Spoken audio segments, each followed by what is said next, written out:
Okay, so we want to talk today about muffins. What's your first tip on muffins?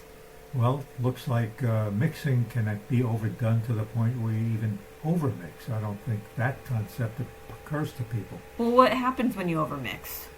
Well, people don't realize that you can crush the poor victim air bubbles, Oh, which leads to very dense, stupid muffins. oh wow. No. Okay, but then what's a good tip? Well, first of all, as with anybody doing exercise, you have to let the batter rest at room temperature. After it's had its workout of being beaten up?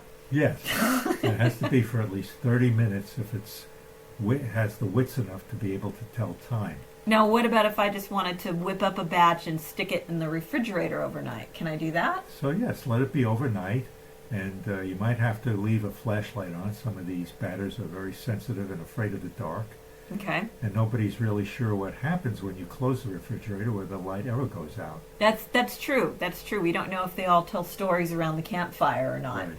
Okay. Right. So then I've got my batter. What's the next step? Well, some people say that you have to use a special pan for shiny muffins, but I don't Oh. think that's true. So a shiny pan for shiny muffins? Well, that's Or- to be safe, yes. What are your thoughts on paper liners like parchment paper and all that I like using that in order to save on greasing the pan. Well, some people like to use parchment paper, but they don't realize that some of the parchments have archaeological hieroglyphs on it. Oh. Useful. They come Like from this very actual special pyramid. papyrus parchment. Yes. I they come see. From very special pyramids. Okay, well, if we do have the papers, do we Yes. still need to grease the pan? Well, in a corrupt world where you grease the palms of people, you have to grease the muffin cups Do you have as to well. grease it? Okay, And okay. This is an imperfect world, and that's what you have to live with. And how full should I make the cups? Do I fill it to the top?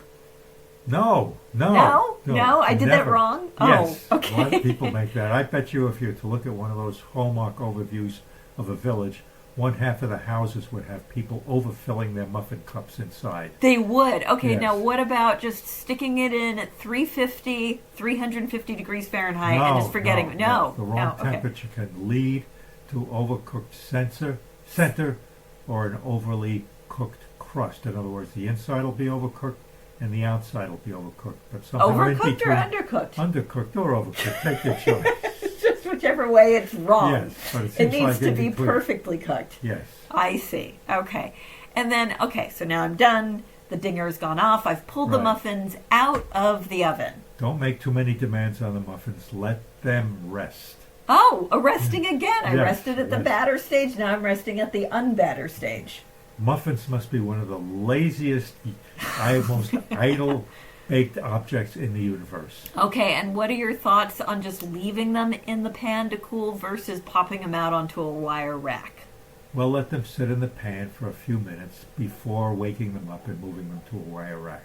Okay, and then what's the final thing I need to do? Do I just serve them, put them on a nice plate, You or can what? if you want naked muffins, but usually What? they like toppings on them. Okay, so what's your favorite toppings? Well, it may sound kind of fruity or nutty, but that's what you should use. Maybe a crumble. A fruit, a nut, or a crumble. Okay, so those are the tips we have today Yes. for muffin baking. Thank you very much. And it was a pleasure presenting this anti-information session to all the listeners out there. We'll see you next